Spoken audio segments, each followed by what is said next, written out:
Hi and welcome to Happy Kitty Kitchen. Today if you want to have a restaurant quality brunch but at home, follow this recipe for our banana bacon and caramel French toast. If you're having trouble finding and buying some of the ingredients that we've used, I'll put down the links of where I got mine or even put your placements down in the description box along with the recipe. French toast is wonderful to make if you have stale bread lying around. Don't let it go to waste and make a great meal out of it just by adding a few more ingredients.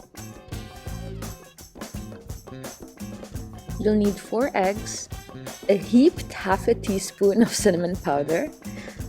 I was eyeing it, so as you can see this was a bit messy. And you will also need a little less than a quarter or a quarter of ground nutmeg.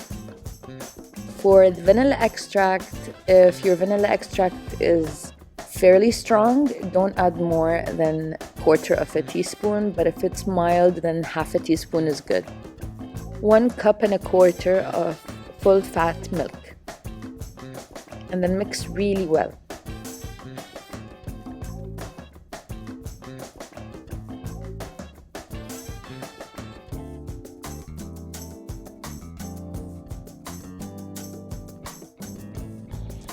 Leave the slices of bread for 2 to 3 minutes in the mixture on each side, and just give it enough time for the bread to soak up the mixture. Don't panic if you see that one side of the bread is absolutely covered with cinnamon, because the bread slice is so thick and only one side of the surface area is covered. When cutting into it and eating it, the cinnamon will not be overwhelming. Trust me on this one. You can use one pan to cook everything, or you could cook the bacon, turkey strips, or veal strips in a separate pan. I prefer to cover my pan during part of the cooking to trap hot steam inside that will keep the toast from drying out and burning on the outside, but still cook it from the inside. Depending on what type of stovetop or pan you have, the heat may vary, but try to stay around medium-high heat if you have an induction stove, and medium heat if you have a flame stovetop. And give the toast about 2 minutes on each side before flipping it, or when it has gotten a beautiful crisp on the outside. I also like to cook the edges since this is a wide slice, but if you're making this with a thin slice, you can skip that step altogether.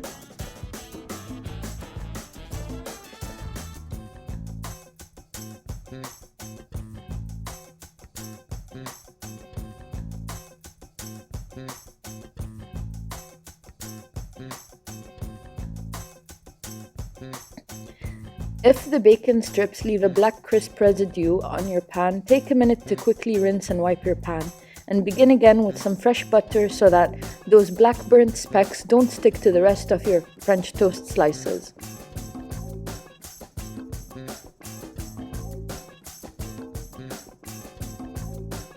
I struggled a bit with the ratio of milk to salted caramel, and there's no right or wrong way to do it really. It depends on your preference of consistency type. If you want a thicker glaze, add a really tiny amount of milk in comparison to the caramel dollop. But if you want something more like a syrup, then add a little bit more milk. I would say for every tablespoon of caramel, you need a teaspoon or half a teaspoon of milk. And if it's still too thick, then add some more milk gradually instead of ending up with a liquidy mess right from the start, like what happened with me.